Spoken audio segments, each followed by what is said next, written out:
Kemudian habis itu tidur lagi. Dia persiapan bangun malam lagi. Lebih banyak aktivitas fisiknya kita untuk ibadah. Emang itu esensinya Ramadan. Tapi sayangnya banyak orang itu waktu Ramadan, khususnya waktu berbuka puasa, sama aja, nggak ada nggak ada bedanya gitu dengan waktu-waktu yang lain. Sehingga waktu katakanlah 15 menit, katakanlah begini ya, kita puasa 14 jam totalnya. Kemudian 10 menit makanlah semakan-makannya. Katakanlah ada inilah itu segala macam. Paling juga penuh sebentar, nggak ada apa-apanya gitu kan. Nggak ada katakanlah makanan yang tadi kayaknya lezat, sedap, sehat, segala macam itu. Dalam waktu 10 menit kemudian, setelah 10 menit, udah selesai. Nggak ada selera lagi kita sama. Begitulah dunia. Nah, Ramadan tuh harus mengajarkan hal seperti itu, Bapak-Ibu sekalian. Ya, mengajarkan apa? Mengajarkan janganlah banyak makan lagi, karena memang banyak makan itu melemahkan iman kita. Ya, kalau Anda baca dalam buku Tibbul Qulub, ya, Ibnu Qayyim al-Jauziyah, dia mengatakan bahwa salah satu dari 5 penyebab lemahnya iman itu adalah banyaknya makan. Banyak makan apa yang terjadi? Pasti muncul masalah di badan, apalagi yang dimakan sudah sesuatu yang tidak layak, bukan tidak layak sih, sesuatu yang tidak terlalu dibutuhkan badan. Ya, sesuatu yang tidak terlalu dibutuhkan badan. Bahkan saya membaca dalam sebuah buku yang dikarang oleh seorang doktor di Jepang, dia katakan ternyata puasa itu bisa memperbaiki gen. Coba, Masya Allah kan. Kita lihat umat Islam itu harusnya menjadi umat yang sangat kuat, sangat hebat. Ya, dengan iman mereka, dengan syariat Allah perintahkan ada 30 hari Ramadan, ada Syawal, ada Ayyamul Bid, ada Senin Kamis, ada puasa sunnah, ada puasa Daud, Masya Allah.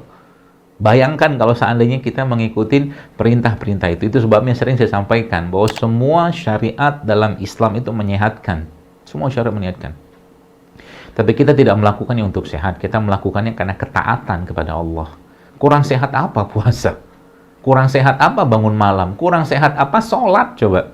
Sholat itu kalau dari sisi fisik kita akan dapat, tapi dari sisi aspek ruhiyahnya kita akan dapat. Sholat disuruh tumaknina, disuruh tenang. Sholat nggak boleh tergesa-gesa.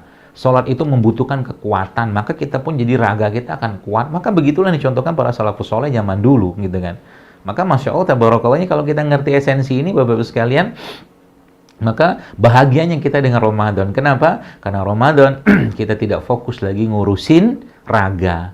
Kita memperbesar jalur komunikasi atau jalur hubungan kita dengan Allah melalui hatinya kita, melalui kolbunya kita, melalui imannya kita. Itulah esensi Ramadan.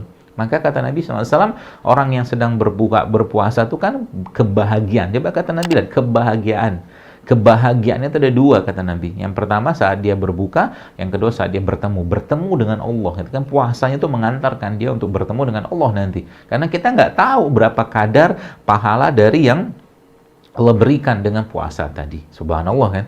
Yang sayangnya itu dipelintir lagi gitu kan. Orang yang puasa katanya tidurnya ibadah, tidur aja dari sahur, ya, habis subuh dia bangun, nanti habis itu tidur lagi sampai zuhur bangun lagi, asar nanti bangun lagi untuk tidur. La ilaha illallah Muhammad Rasulullah. Ada orang kayak begitu, Pak. Ada.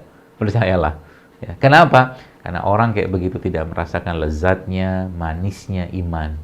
Kalau Anda diberikan makanan, Bapak-Ibu sekalian, yang katakanlah satu piring makanan sehat, makanan enak, lezat gitu kan, kita pasti akan dengan senang hati memakannya. Maka sebenarnya iman itu jauh lebih lezat, jauh lebih sedap, jauh lebih menyehatkan daripada makanan tadi, iman.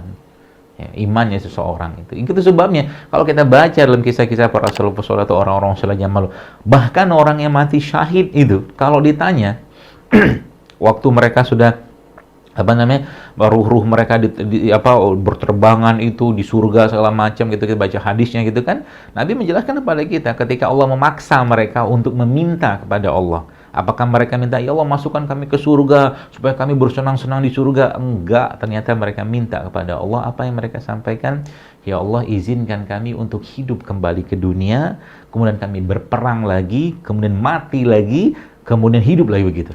Nah, Allah bilang nggak bisa. Nggak bisa.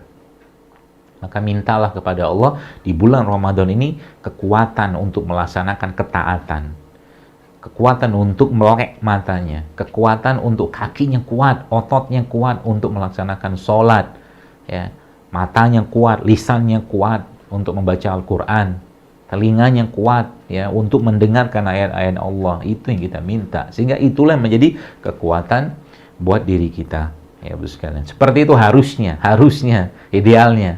Ya, kalau kita kembalikan ke esensi itu, Ramadan sebagai bulan kegembiraan, bulan kebahagiaan, karena Al-Quran itu membawa kabar berita, kabar baik, ya, kabar yang gembira, ya, memberikan informasi-informasi dan Ramadan adalah bulan itu.